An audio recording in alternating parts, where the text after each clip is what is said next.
The storm hit Clearwater Falls like the fist of an angry god.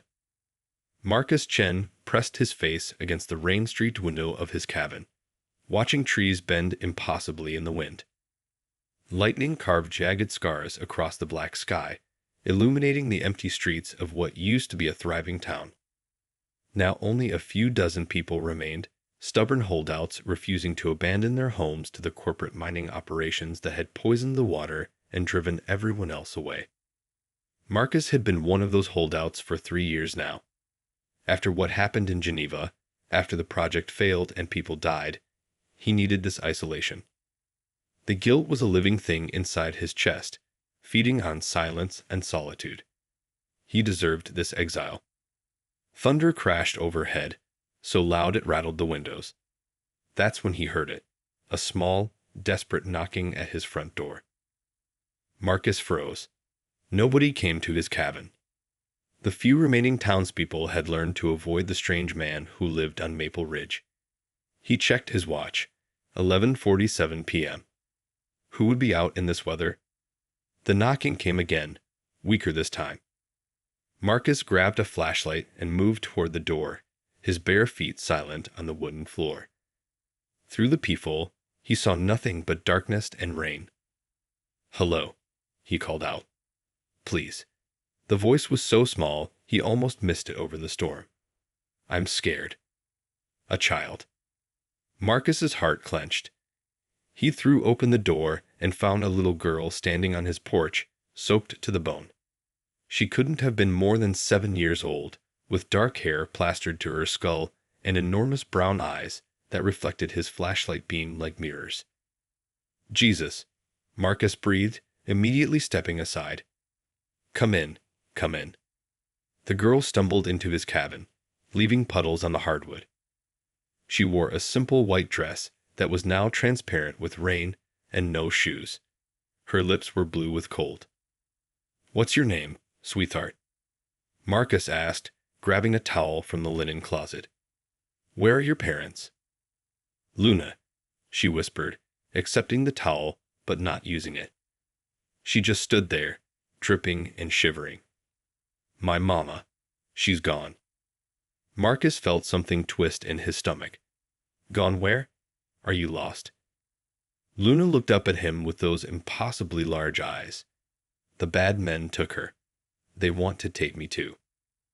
"What bad men?" Marcus knelt down to Luna's level, trying to keep his voice calm. "Luna, we need to call the police. You need help." "No." The word exploded from her with surprising force. "No police. They work for the bad men." Marcus studied her face. He'd seen enough trauma in his life to recognize it, and this child was terrified. Not just scared, terrified in a way that suggested very real danger. "Okay," he said softly. "No police, but you're safe here. Let me get you some dry clothes and something warm to drink." He found an old t-shirt that would serve as a nightgown for her small frame. When he returned to the living room, Luna was sitting on his couch, still clutching the unused towel. She was staring at his bookshelf with an expression that seemed far too mature for her age. "You study genetics," she said. It wasn't a question. Marcus nearly dropped the shirt. His books on genetic engineering and molecular biology were mixed in with novels and history texts. Most 7-year-olds wouldn't even know what genetics meant, let alone be able to identify scientific texts just by looking at the spines. "How do you know that word?" he asked carefully. "Mama taught me. She said someday I might need to find someone who understands." Luna turned those mirror-bright eyes on him again. "She said they'd come for me because I'm different." A chill ran down Marcus's spine that had nothing to do with the storm. Different how? Instead of answering, Luna stood up and walked to his window. She placed her small palm against the glass, and Marcus watched in stunned silence as the rain on the other side began to slow, then stop completely in a perfect circle around her hand. "Oh my God," Marcus whispered. Luna pulled her hand away, and the rain resumed its natural pattern. She turned back to him with tears streaming down her cheeks. Mama said if something happened to her, I should find Dr. Marcus Chen. She said you'd understand because you made children like me before. Her voice broke. She said you were the only one who could keep me safe. Marcus felt the world tilt sideways. Children like her. The Geneva Project. The failed experiments that had cost him everything and driven him into hiding. It was impossible. All the test subjects had died. He'd watched them die, had carried that guilt for 3 years. But here stood living proof that somehow, impossibly, his work had survived. Luna, he said, his voice hoarse. What's your mother's name? Dr. Sarah Winters. The name hit Marcus like a physical blow. Sarah, his former research partner, the woman who'd helped him develop the genetic modifications that were supposed to represent humanity's next evolutionary step. Sarah, who'd disappeared the night everything went wrong in Geneva. She's alive, he whispered. Luna nodded, fresh tears falling. The bad men found our hiding place. Mama made me run. She said if I could find you, you'd protect me until she comes back. Marcus stared at this impossible child, this living reminder of his greatest failure and perhaps his only chance at redemption. Outside, the storm raged on, but inside his cabin, everything had changed. He had a choice to make. Turn away from this responsibility like he turned away from everything else, or step back into a world that had already cost him his soul once before.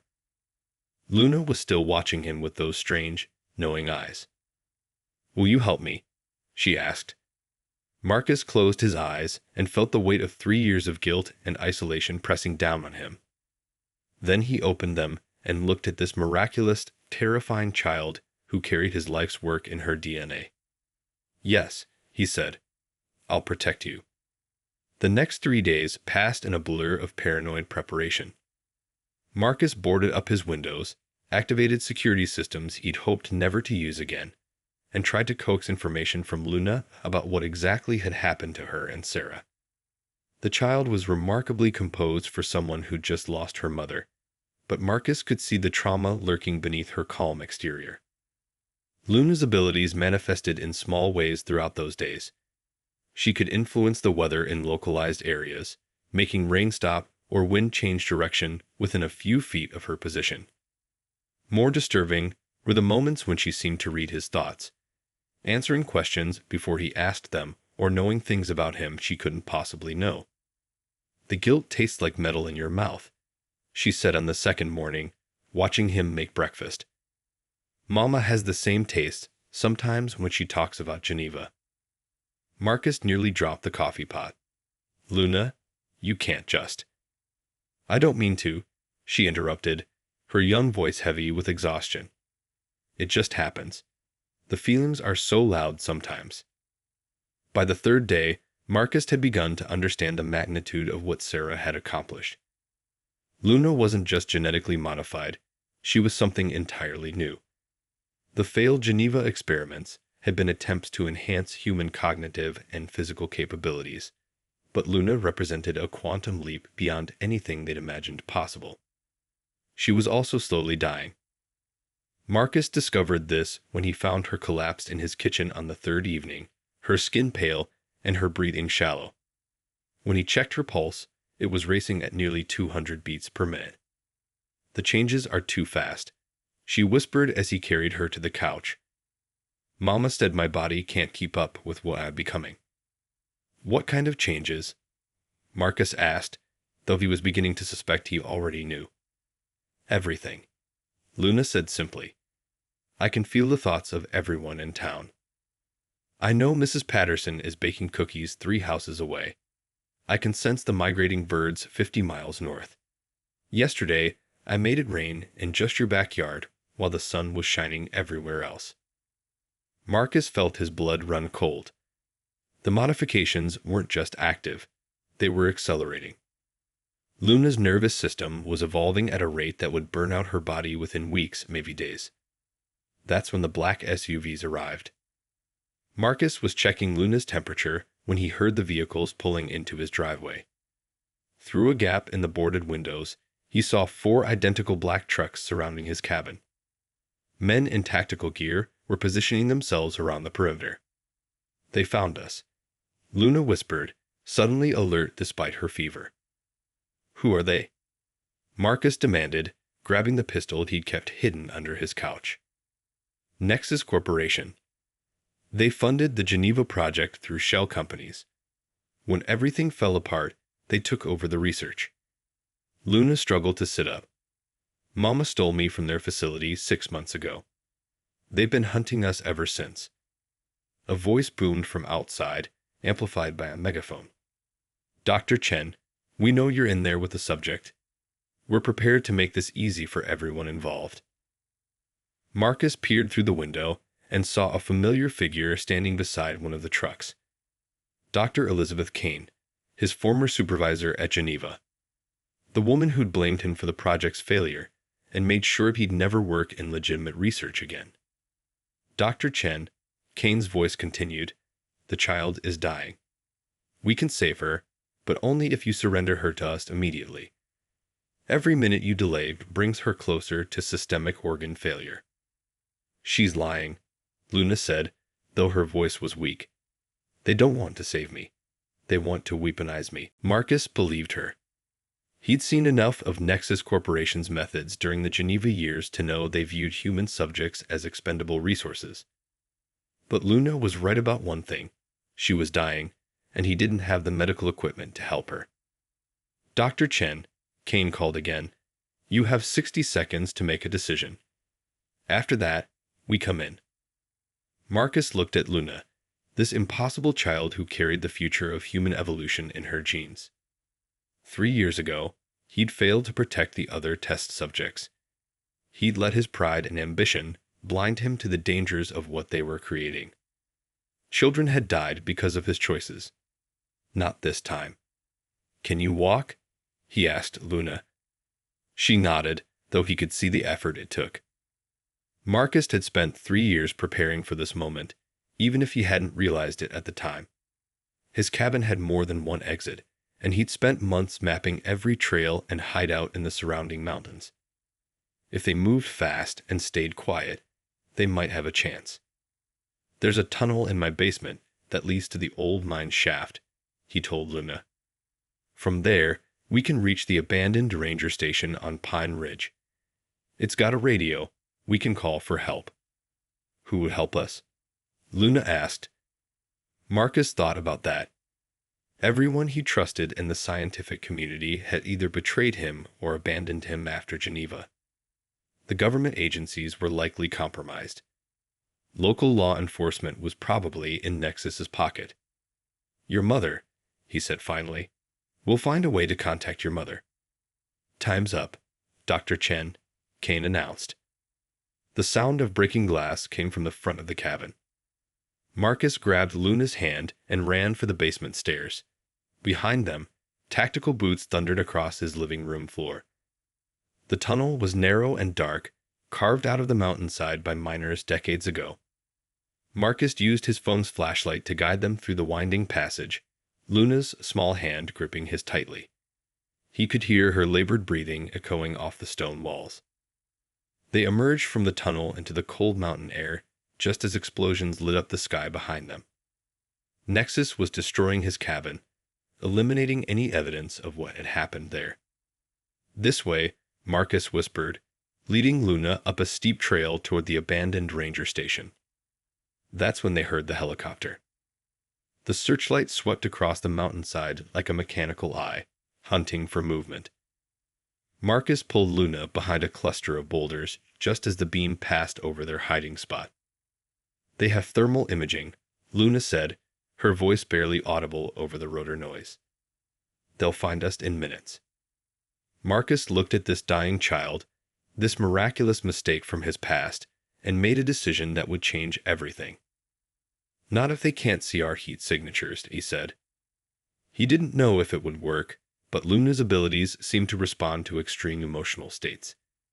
If she could manipulate weather patterns, maybe she could manipulate temperature as well. Luna, he said urgently, I need you to try something. Can you make us cold? Cold enough that the thermal cameras can't detect us. Luna closed her eyes and concentrated. Marcus felt the temperature around them begin to drop rapidly. Frost formed on the rocks, and their breath became visible in the suddenly frigid air.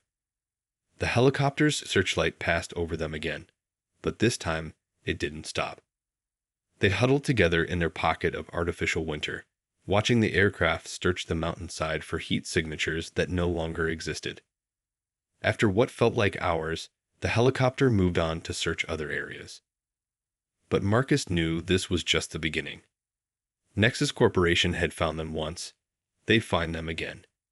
And Luna was getting sicker by the hour. Somewhere out there, Sarah Winters was either dead or captive. Either way, she wasn't coming to save them. Marcus looked at Luna, who was shivering despite the supernatural cold she created around them. "We need to keep moving," he said. She nodded, trust shining in her fever-bright eyes. "Where are we going?" Marcus thought about all the safe houses and contacts from his old life, all the people who might help them. One name came to mind, someone who owed him a debt from the Geneva days, someone with resources and motivation to oppose Nexus Corporation. "We're going to find someone who can help us," he said. "Someone who knows how to fight back." As they climbed higher into the mountains, leaving their pursuers behind in the valley below, Marcus couldn't shake the feeling that they were walking towards something far more dangerous than what they'd left behind.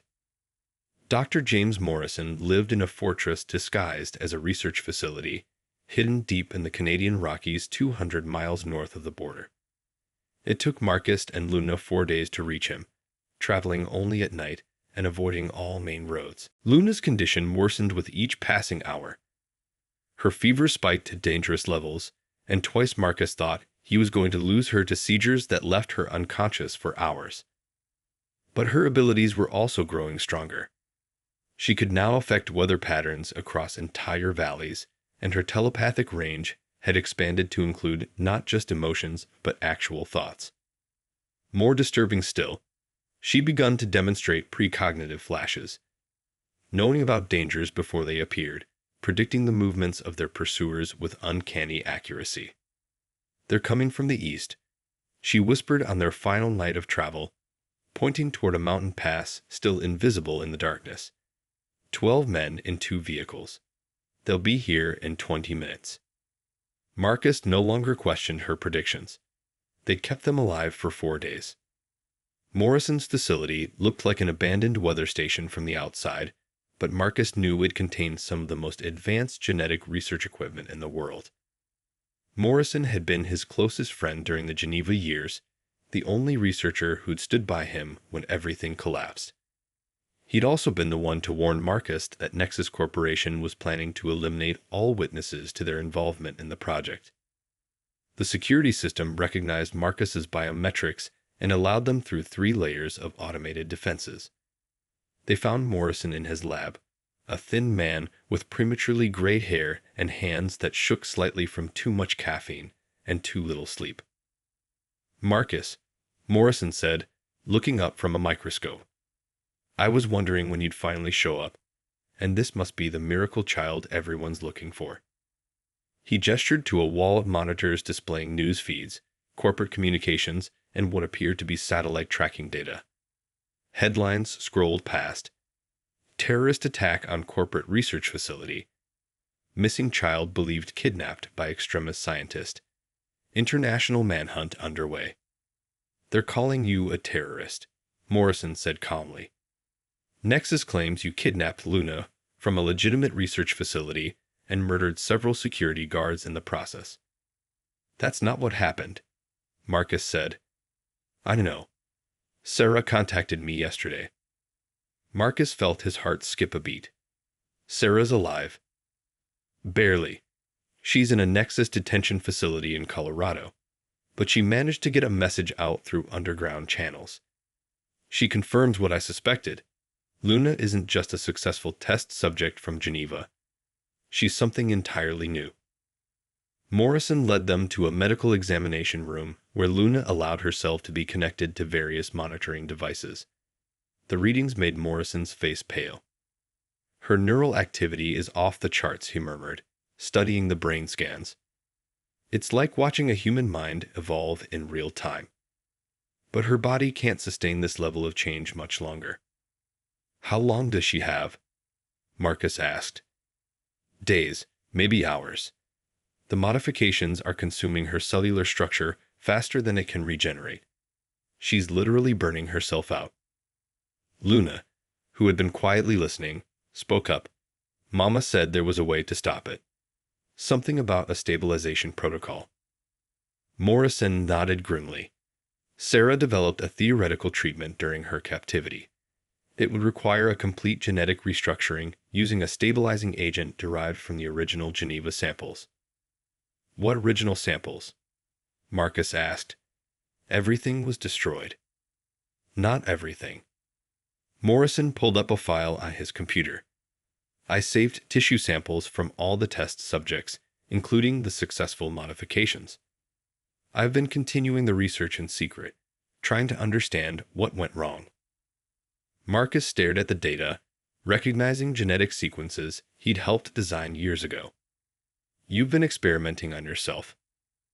Morrison rolled up his sleeve, revealing a network of strange markings under his skin, tattoos that seemed to shift and move as Marcus watched them. The modifications work in adults, but differently than in children. We develop more control, less raw power.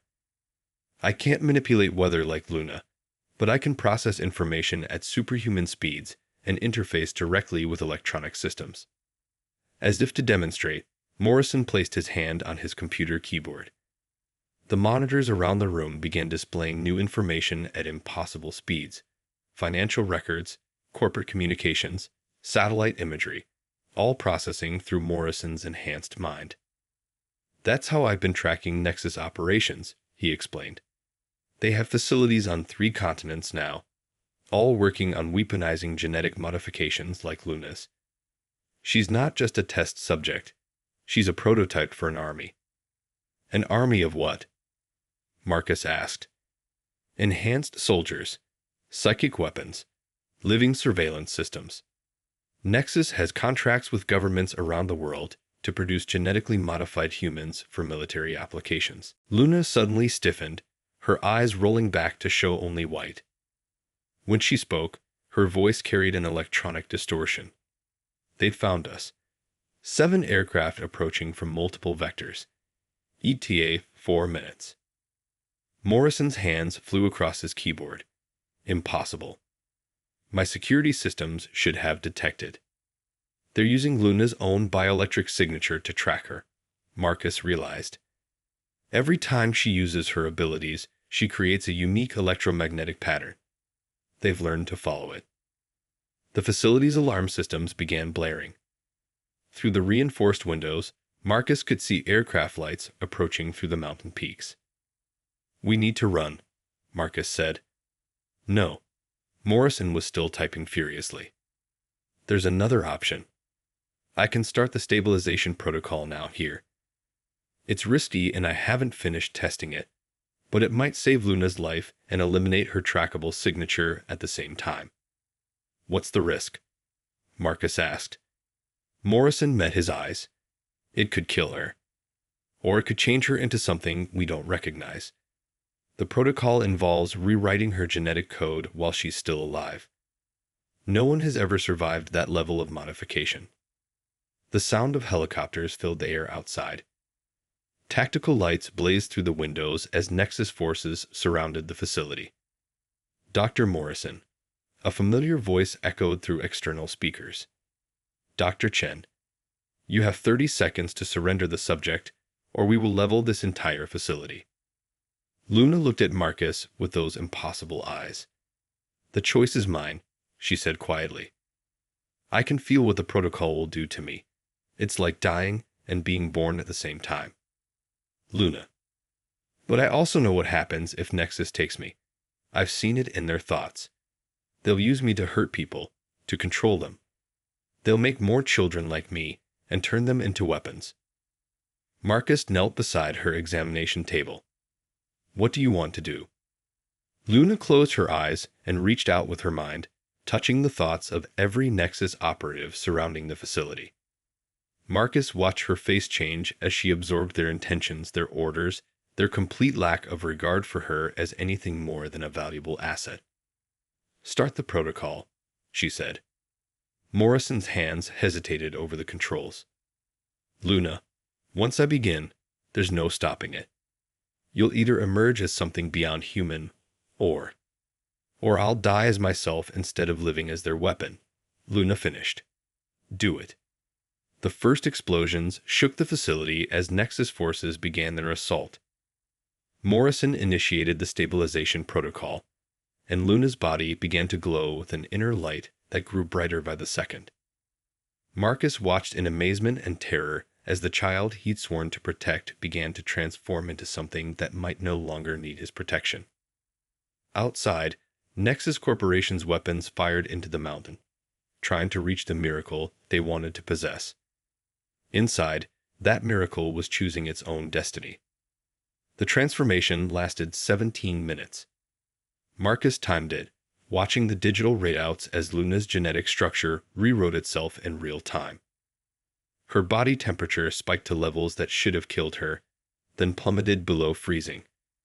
Her heart stopped for 3 full minutes before restarting with a rhythm unlike anything human. The light emanating from her skin grew so bright that Morrison had to dim the laboratory's windows to prevent it from being seen by the Nexus forces surrounding the facility. When it finally faded, the girl lying on the examination table was both Luna and someone entirely new. Her eyes had changed from brown to silver, and they held a depth of awareness that seemed ancient despite her young face. When she sat up, moving with fluid grace that seemed to defy gravity, Marcus felt something fundamental shift in the air around them. "It worked," she said, her voice carrying harmonics that resonated in frequencies beyond normal human hearing. "I can feel the changes stabilizing. The burning is gone." Morrison checked his instruments in disbelief. "Impossible. All readings are normal, but she's generating energy patterns I've never seen before. It's like she's tapped into something beyond our understanding of physics." "Can they still track her?" Marcus asked. Luna closed her eyes and extended her consciousness outward.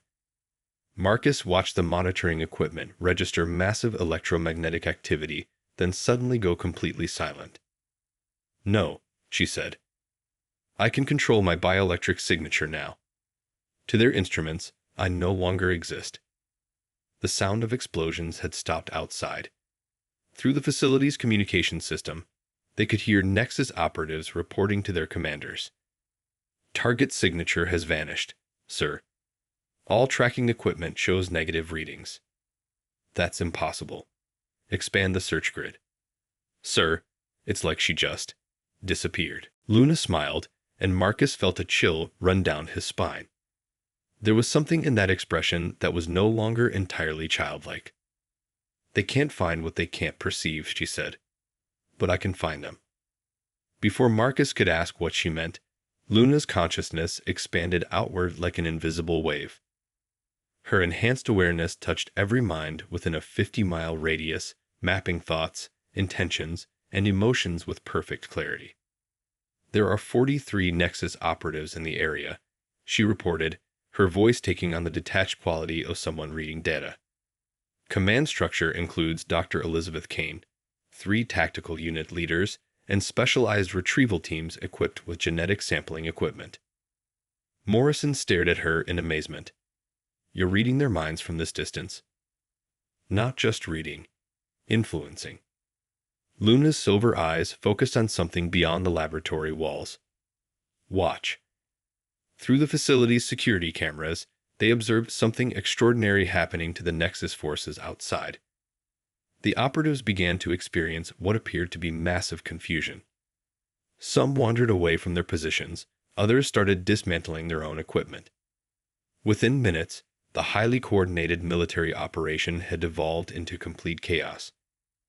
"I'm not controlling them," Luna explained, sensing Marcus's discomfort. "I'm simply clouding their ability to remember why they're here.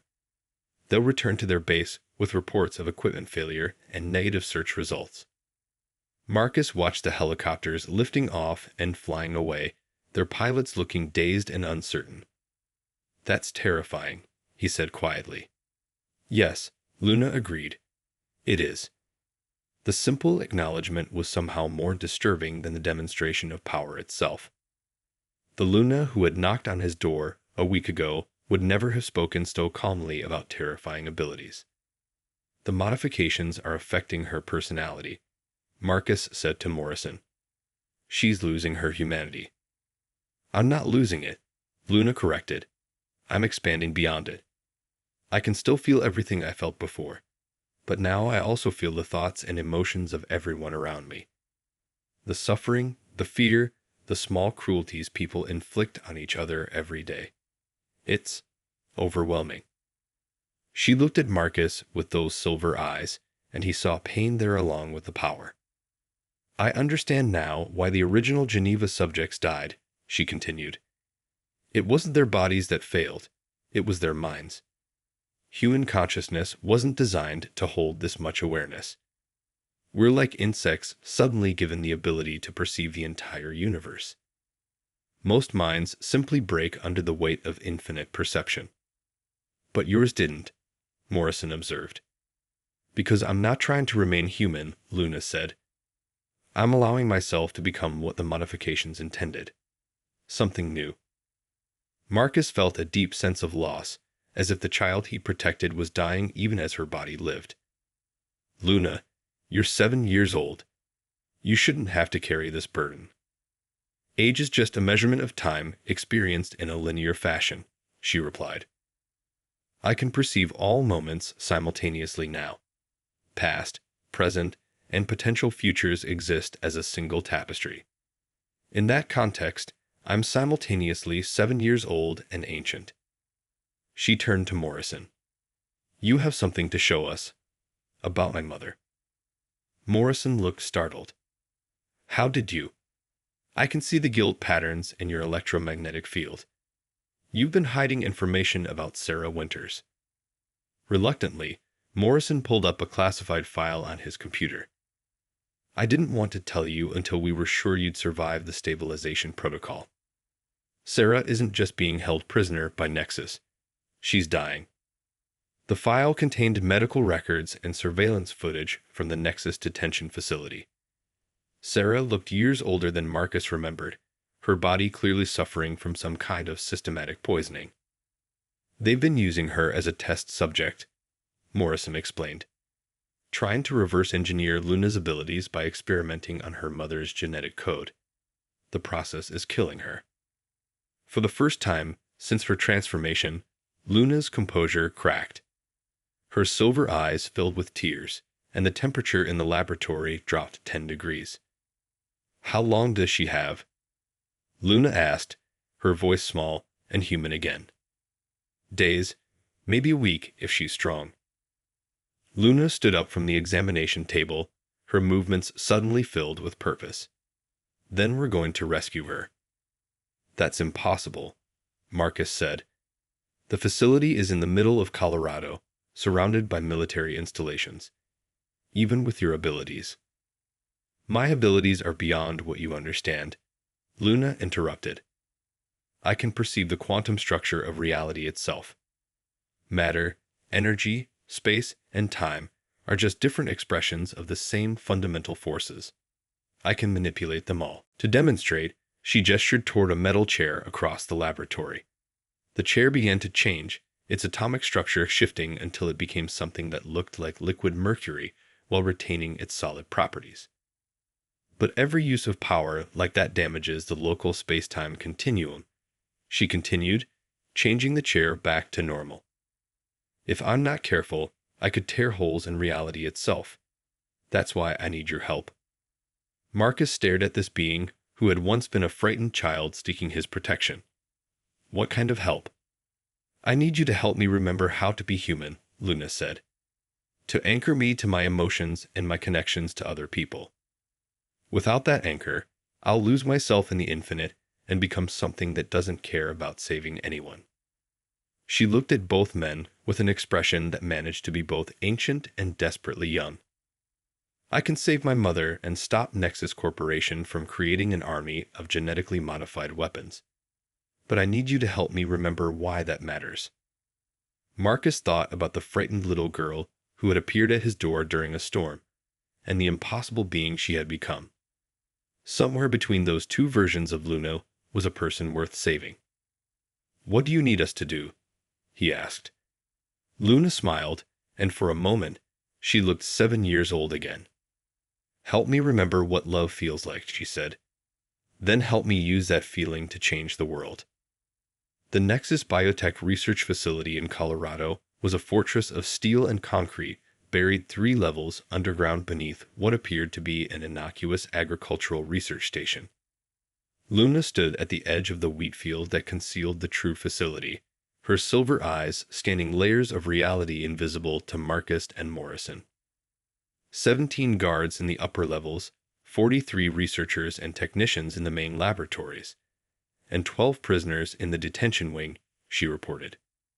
"My mother is in containment cell C7, hooked to life support systems that are barely keeping her alive."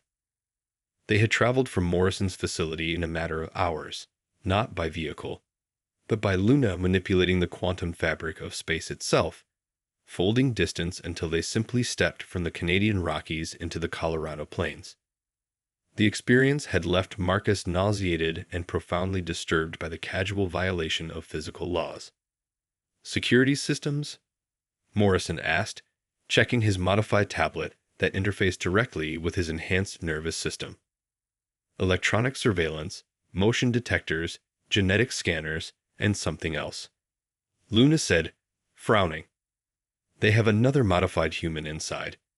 Someone like me, but different. Older." "Another Geneva survivor?" Marcus asked. "No. This person's modifications are cruder, more focused on physical enhancement rather than consciousness expansion. They're using him as a living weapon to guard the facility." Luna closed her eyes and extended her awareness into the underground complex. Marcus watched her face change as she made contact with the enhanced guard. "His name is David Trace," she said. "He was a soldier before Nexus modified him. Enhanced strength, speed, and reflexes, but his mind has been chemically conditioned to follow orders without question. He's in pain. The modifications are breaking down his body. Can you help him?" Marcus asked. "Maybe, but first, we need to reach my mother." Luna began walking across the wheat field, and Marcus was amazed to see that her feet left no trace in the soil. She was somehow distributing her weight across quantum fields, leaving no physical evidence of her passage. "Remember," she said without turning around, "I need you to keep me anchored to human emotion. The deeper we go into the facility, the more I'll be tempted to simply eliminate all threats through direct reality manipulation. That path leads to godhood, and gods don't save individual people. They reshape entire worlds according to their will." They reached the concealed entrance to the facility, a maintenance hatch hidden among the wheat stalks. Luna placed her hand on the electronic lock, and Marcus watched the mechanism rearrange itself at the molecular level until it recognized her genetic signature as authorized. The elevator descended through 3 levels of progressively more secure checkpoints.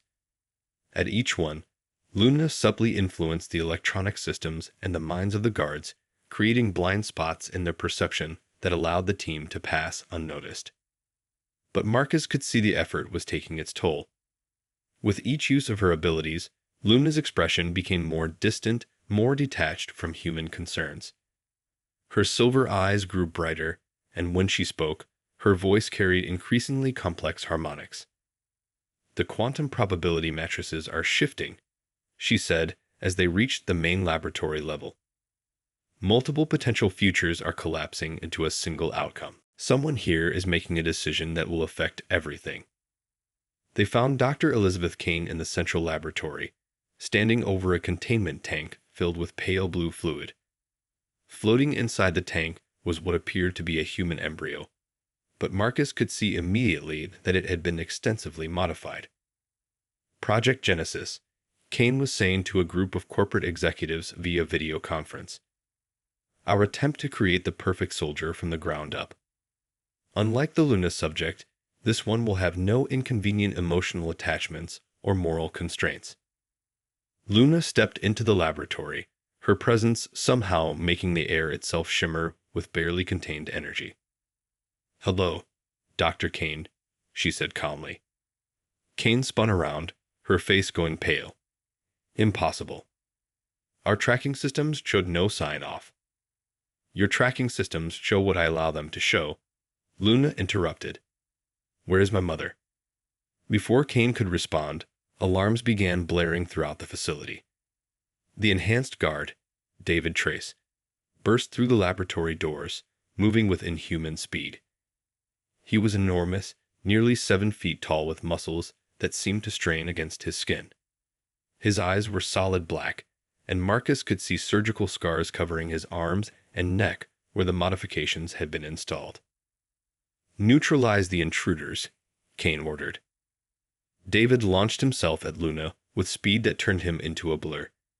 But Luna simply raised her hand, and he froze in midair, suspended by forces that made the air around him crackle with electricity. "You're in pain," Luna said, studying David's frozen form.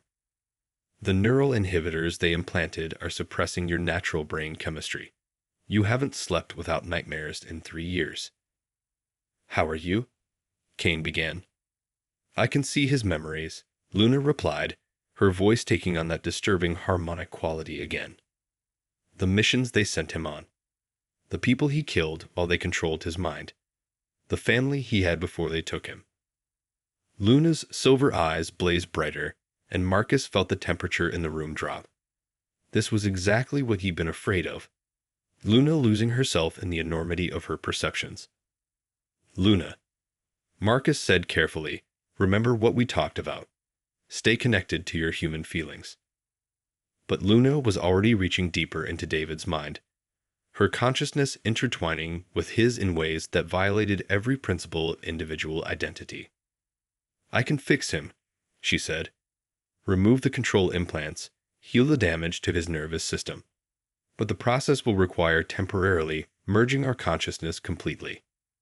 "Don't," Marcus warned.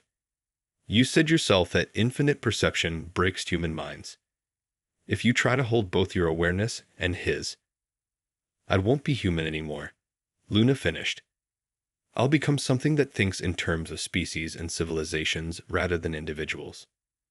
She looked at David, still frozen in her telekinetic grip, his face twisted with 3 years of suppressed agony. But he's suffered enough. Before Marcus could stop her, Luna released David from his suspended state and simultaneously reached into his mind with her consciousness. The effect was immediate and terrifying. Both their bodies convulsed as their minds merged, sharing memories, thoughts, and the accumulated trauma of their respective modifications. Marcus watched in horror as Luna's face cycled through expressions that weren't her own. David's memories of combat, his grief for his lost family, his rage at what had been done to him. Meanwhile, David's black eyes began to show flecks of silver as Luna's enhanced awareness flowed into his consciousness. "Stop," Kane shouted, pulling a weapon from her lab coat. "You'll kill them both." The gun fired, but the bullet stopped inches from Luna's head, hanging motionless in the air like David had been moments before. Luna, or the merged consciousness that she was becoming, turned to look at Kane with eyes that now contained both silver and black. "Dr. Elizabeth Kane," the dual voice said, speaking in perfect harmony. "You have caused immeasurable suffering in the name of progress. You transformed children into weapons and convinced yourself it was for the greater good." Kane backed away, her face filled with terror. "You don't understand the bigger picture. Humanity is facing extinction. Climate change, resource depletion, overpopulation. We need these modifications to survive as a species." "You're lying to yourself," the merged consciousness replied. "I can see your true motivations. The power, the control, the thrill of playing God with human genetics. You care nothing for the survival of the species." Marcus realized he was witnessing something unprecedented.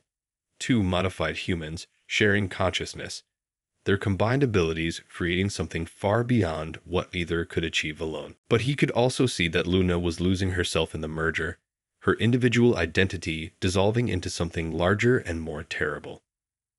Luna, he called out desperately. Remember the storm. Remember being scared and alone. Remember what it felt like to need protection. For a moment, the silver and black eyes focused on him, and he saw a flicker of the frightened child who had knocked on his door. Marcus, Luna's voice said, separate now from David's. I remember. The consciousness split apart, and David collapsed to his knees, gasping. The surgical scars on his arms and neck were healing themselves, and his eyes had returned to their natural brown color. The control implants are gone, Luna said, swaying slightly from the effort. He's free. David looked up at her with an expression of wonder and gratitude. Thank you, he whispered. I haven't felt like myself in years. But their reunion was interrupted by the sound of footsteps in the corridor outside.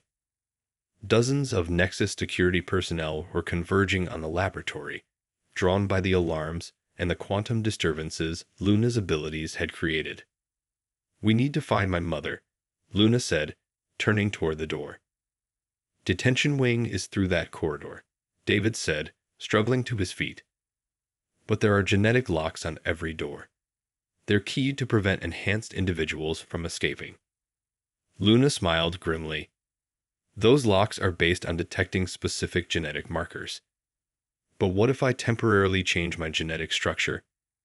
She placed her hand against the wall, and Marcus watched in amazement as her DNA literally rewrote itself, cycling through dozens of different genetic configurations until the facility's security system recognized her as an authorized researcher. Every door in the complex opened simultaneously. They rushed through the corridors toward the detention wing, passing confused guards and escaped prisoners in equal measure. Luna had inadvertently freed everyone held in the facility, creating chaos that provided perfect cover for their mission. They found Sarah Winters in Containment Cell C7, exactly where Luna had predicted. She was unconscious, connected to life support machines that were barely maintaining her vital signs. Her body showed the effects of months of genetic experimentation.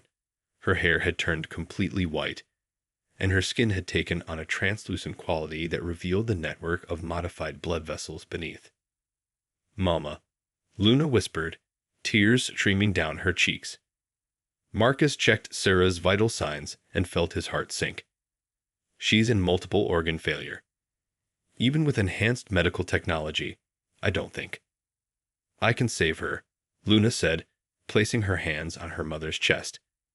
But it will require sharing some of my life force with her. The process will make me mortal again. What do you mean? Marcus asked. The stabilization protocol gave me abilities that exist outside normal physical laws.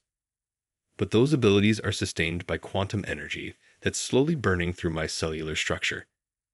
If I transfer that energy to my mother, it will heal her completely, but I'll lose most of my enhancements.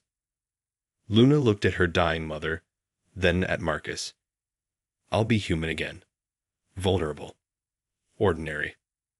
Luna, you could change the world with your abilities, Morrison said, having caught up with them. You could end war, cure diseases, solve humanity's greatest problems. Or I could become the very thing that Nexus Corporation wanted to create, Luna replied.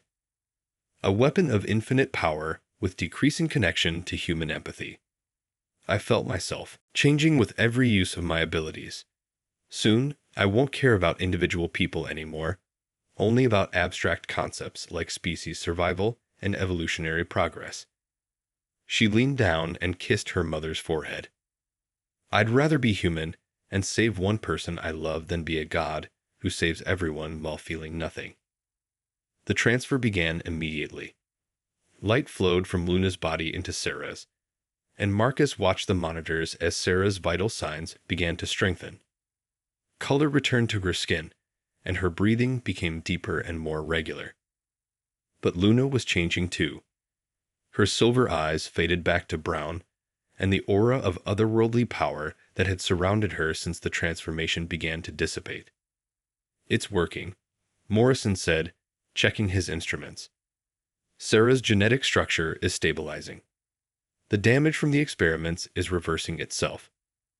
Luna swayed, suddenly looking every bit the 7-year-old child she actually was. "I can feel it leaving," she said wonderingly. "The infinite awareness, the ability to perceive quantum structures. It's like I was shouting in a vast cathedral, and now I'm speaking in a quiet room." Sarah's eyes fluttered open. "Luna," she whispered. "I'm here, Mama," Luna said, taking her mother's hand. "We're going to go home." But even as mother and daughter reunited, Marcus could hear the sounds of Nexus security forces regrouping in the corridors outside.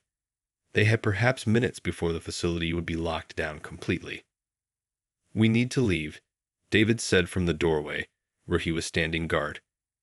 "I can get us out, but we have to move now." As they helped Sarah to her feet, Luna looked back at the laboratory where the Genesis Project embryo still floated in its containment tank.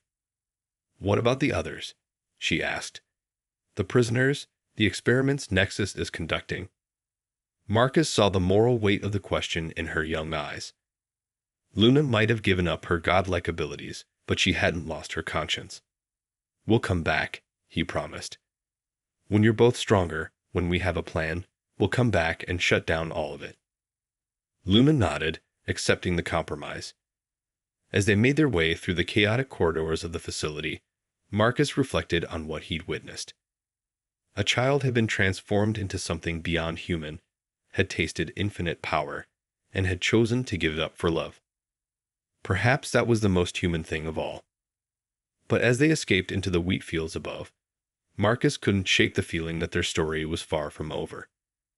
Nexus Corporation would not simply accept the loss of their most valuable asset.